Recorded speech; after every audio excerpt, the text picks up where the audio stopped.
Tea glass సింక్లో, cycle బయట, fan ఇంట్లో ఉండాలి. పక్క రాష్ట్రంలో ఉంటూ ఇక్కడ రాజకీయాలు చేసే వాళ్లకు రాజకీయం అవసరమా అని జగన్ ప్రశ్నించారు. రాప్తాడులో నిర్వహించిన బహిరంగ సభకు వైసీపీ శ్రేణులు హాజరయ్యారు. ఈ సందర్భంగా జగన్ మాట్లాడుతూ పేదలకు, పెత్తందారులకు మధ్య యుద్ధం జరుగుతుందన్నారు. వైఎస్ఆర్సీపీ పేరు చెబితే అక్క చెల్లెమ్మలకు ఎన్నో పథకాలు గుర్తుకు వస్తాయని జగన్ అన్నారు. చంద్రబాబు నాయుడు పేరు చెబితే ఒక్క పథకం అయినా గుర్తు వస్తుందా అని ఆయన ప్రశ్నించారు. తమ ప్రభుత్వం అధికారంలోకి వచ్చాక 31 లక్షల ఇళ్ల పట్టాలు ఇచ్చామన్నారు. ప్రతి అక్క చెల్లెమ్మ ఫోన్లో దిశ యాప్ తీసుకొచ్చామని పేర్కొన్నారు. రాష్ట్రంలో సంక్షేమ పథకాలన్నీ కొనసాగాలంటే మళ్ళీ వైఎస్ఆర్సీపీ ప్రభుత్వమే అధికారంలోకి రావాలని పిలుపునిచ్చారు. ఫ్యాన్ ఎప్పుడూ ఇంట్లోనే ఉండాలని జగన్ అన్నారు. సైకిల్ ఎప్పుడూ బయటనే ఉండాలి. తాగేసిన టీ గ్లాసు ఎప్పుడూ సింకులోనే ఉండాలని జగన్ ఎద్దేవా చేశారు. హామీలు ఇచ్చి ఎగ్గొట్టేవారే 10 రూపాయలు వడ్డీ అయినా ఇస్తాను అని చెప్తారన్నారు. మేనిఫెస్టో మాయం చేసి హామీలు ఎగ్గొట్టే బాబు కేజీ బంగారైనా ఇస్తాను, చుక్కల్ని దింపుతా అని నెరవేర్చలేని హామీలు ఇస్తారు. వాటిని ఎవరూ నమ్మవద్దని సూచించారు.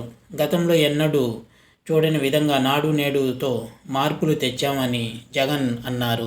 విద్యా వ్యవస్థలో సమూల మార్పులు తీసుకొచ్చామన్నారు.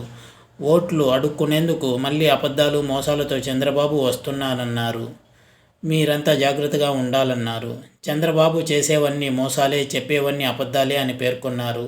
అభివృద్ధిలో కుప్పం నుంచి ఇచ్చాపురం వరకు బాబు మార్కు ఎక్కడైనా ఉందా అని చంద్రబాబును ప్రశ్నించారు.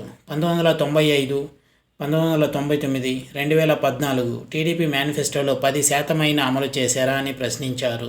రంగురంగుల మేనిఫెస్టోతో మళ్ళీ మోసం చేయడానికి బాబు వస్తున్నాడన్నారు. చంద్రబాబు పేరు చెబితే సామాజిక న్యాయం ఎవరికీ గుర్తుకు రాదన్నారు. జరగబోయే ఎన్నికల్లో తమకు ఏ పార్టీతోనూ పొత్తు లేదన్నారు. ప్రజలతోనే మాకు పొత్తు అని స్పష్టం చేశారు.